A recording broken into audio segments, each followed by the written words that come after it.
जैसा कि दोस्तों आप सभी को पता होगा, संत रामपाल जी महाराज द्वारा लिखित पुस्तक काफ़ी इन दिनों में चर्चा में है, क्योंकि अभी देश के सबसे बड़े फिल्म स्टार संजय दत्त को संत रामपाल जी महाराज द्वारा लिखित पुस्तक प्राप्त हुई। क्या आपने कभी सोचा कि संत रामपाल जी महाराज के शिष्य इतनी कड़ी मेहनत क्यों कर रहे हैं इन पुस्तकों को प्रसार करने और जन जन तक पहुंचाने के लिए? उसमें उनका क्या फ़ायदा है? क्या इस बात के लिए उन्हें पैसे मिलते हैं? जी हाँ दोस्तों, ऐसी कोई बात नहीं, उन्हें पैसे नहीं मिलते।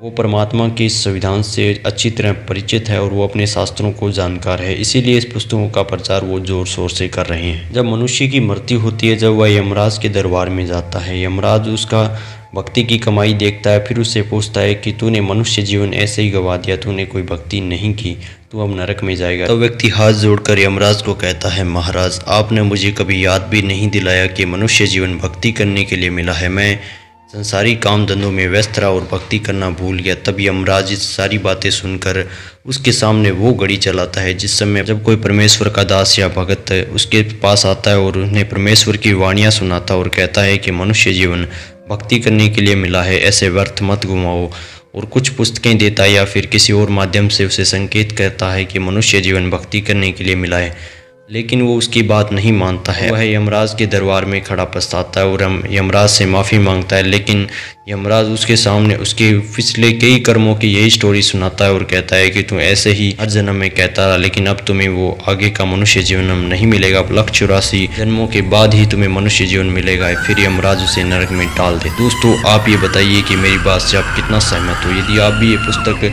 बिल्कुल फ्री में मंगवाना चाहते हो तो नीचे डिस्क्रिप्शन बॉक्स में लिंक है, वहां से आप मंगवा सकते हो। धन्यवाद। जब ये शरीर छोड़कर जाता है तो परमात्मा के दरबार में जब इससे अकाउंट लिया जाता है तो ये क्या कहता है, भगवान मेरे को पता नहीं लगा, मुझे ज्ञान नहीं हुआ कि मुझे क्या करना चाहिए था, भक्ति करनी चाहिए थी या नहीं थी। तो परमात्मा उलाहने में नहीं रहते, परमात्मा ये भी कसर नहीं छोड़ते। प्रत्येक गांव में,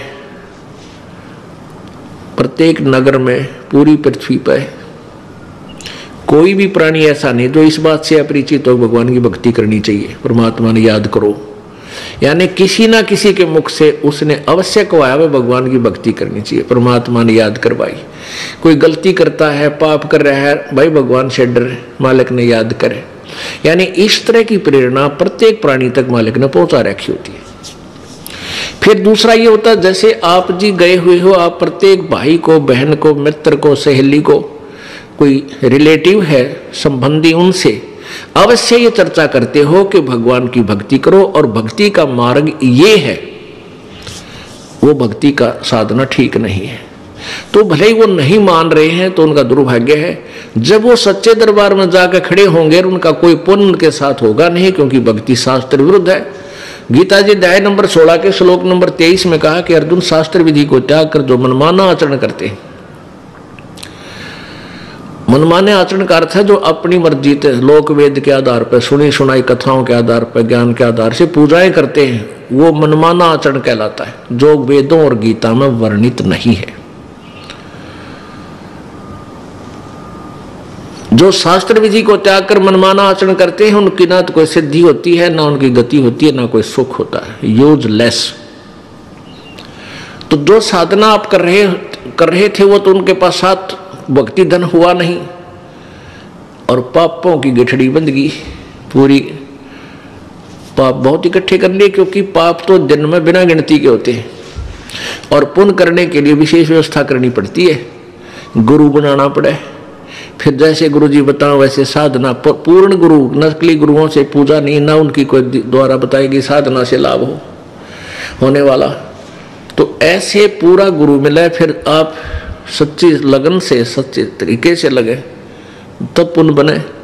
तो पुण्य तक कोई उनका बना नहीं, पाप की गठड़ी बंद गई। फिर वहां जा खड़ा हुआ धर्मराज के दरबार में। अब वहां ये एक बहाना बनाता है कि भगवान मुझे किसी ने बताया कोई नहीं, भक्ति कर ले। तब इसका फिल्म चलाता है परमात्मा। ये सब आप जो भी बातें जिसके साथ कर रहे हो, वैसे कोई गुप्त का गलती कर रहा है तो वो भी फिल्म बनकर भगवान के दरबार में पहुंच जाती है और एक आपके अंतःकरण में, आपके कंप्यूटर में ऑटोमेटिकली फीड हो जाती है। तो जब ये वहां खड़ा होकर ये झूठ बोलता है, बहाना बनाता है, तो परमात्मा इसके कंप्यूटर से दुआ भगवान के दरबार में इसके नंबर का है ऑन कर देता कि ले देख, ये भक्त तुझे क्या कह रहा है, ये बहन तुझे क्या कह रही है कि भक्ति कर ले, तू क्या कह रहा है, फिर देखेंगे किसने देखा है। ईब के भक्ति करने का टाइम से बुढ़ा होकर भक्ति करूंगा, और भक्ति तने करी नहीं, बकवाद करता रहा। फिर ये कैसे कह रहा है कि मेरे को किसी ने बताया नहीं, फिर ये यूं कर ले है नीची गर्दन। भगवान गलती बन गई बन गदा। अब गलती की सजा दूं मैं, मेरे पास और कोई विकल्प नहीं, जिसी तू करेगा वैसा फल दे दूंगा। तेरा पुण्य होता तो स्वर्ग भेज दूं, हो देवता बना दूं, पुण्य नहीं है तो बन गदा। फिर ये कहता माफ करो भगवान, माफ करो परमात्मा। फिर धर्मराज कहता है जब तुझे मनुष्य शरीर कभी प्राप्त हो तब तू भक्ति करना भाई, अब कुछ नहीं बना, जाइए। तो जब ये माँ के गर्भ में वहां से जब ये मानव शरीर प्राप्त करके चलता है, वहां के जो देव पुरुष हैं वो भी कहते हैं इस आत्मा को कि भाई तेरा दाव लग गया, और ये मनुष्य शरीर बार बार नहीं मिलता, पूरे संत की तलाश करिए। देवता भी पछता रहे हैं कि हमने तो गलती कर दी, हमें भी संत पूरा नहीं मिला, हमारी भी जन्म मृत्यु होगी, और कभी मनुष्य शरीर मिलेगा तो पूरे संत न ढूंढेंगे भाई। इन अधूरे संतों के आधार पर हमने भक्ति कर ली, हम पार नहीं हो पाए, हम फिर जन्म मृत्यु में। तो आने वाले मानव शरीर प्राप्त करने वाले को प्रत्येक नेक सलाह देते हैं कि तेरा दाव लग गया भाई, भक्ति करिए, बकवाद मत करना। तो वहां तो ये बिल्कुल पक्का होका हुआ है, माँ के गर्भ तक इसको याद रहता है। बाहर आते ही फिर ये 3 गुणों के प्रभाव से ये फूल जाता है।